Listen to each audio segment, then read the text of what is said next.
పాలలోచన బాబా సంహరణ సాంబ సదా శివ సాంబ సదా శివ గంగాధర శ్రీ గౌరీ మనోహర గంగాధర శ్రీ గౌరీ మనోహర హర మహాదేవ నమ శివాయ.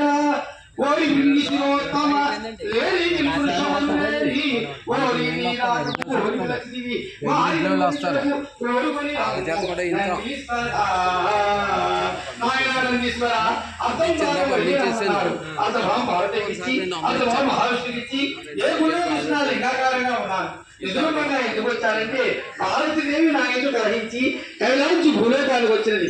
ఈ కార్తీక మాస రోజుల్లో ఏ భక్తి చెంతున్నదో పార్వతీదేవి ఎటుపోతి ఓ పార్వతి మమ్మ విడచి ఎటుపోతి ఓ పార్వతి పమతాపమతాపసమేళ తనవ మాడుమ ఓ శంకర ఎటుపోతి ఓ పార్వతి.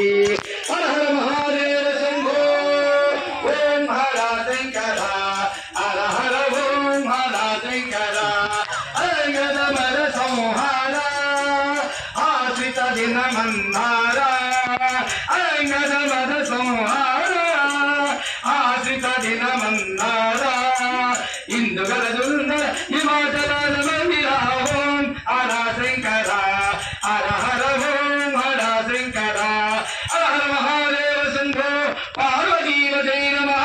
ఓం నమః శివాయ. విభూతి రేఖముఖము అభిమతంగున అలుగుంపులుగాను శోభిల్సుందరాసిని ఈ త్రిపురంగున పార్వతిని పోయిన తరగతులు గల పార్వతీదేవి విభూతి రేఖ పెట్టుకొని చక్కగా పార్వతి అలాంటి వారు ఉన్నారు కాబట్టి ఇంకా మా కలియుగం ఈ విధంగా ఉంది. కాబట్టి పరమేశ్వరుడు చల్లగా ఉండి వారి పిల్లలందరూ కూడా చక్కగా చదువుకొని ఓం అవినాయక నిన్ను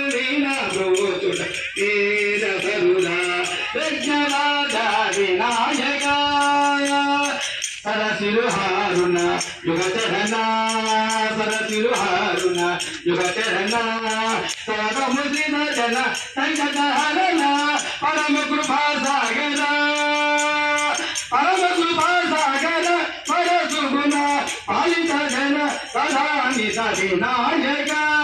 ఆ విఘ్నేశ్వరు చల్లగా చూసి మిమ్మల్ని చల్లగా చదువుకొని మీరు ఆఫీసులో అయితే మనకు సందాయిస్తారు. చక్కగా శుభం కలిగించి మీరే కలెక్టర్లు, మీరే లాయర్లు, మీరే జడ్జీలు, మీరే డిఎస్పీలు, మీరే అందరూ కూడా అవ్వాలి. ఈ రోజుల్లో పిల్లలందరూ కూడా బాగా చదువుకోవాలి. చక్కగా చదువుకొని మంచి మార్కులు తెచ్చుకొని చల్లగా ఉండాలమ్మా.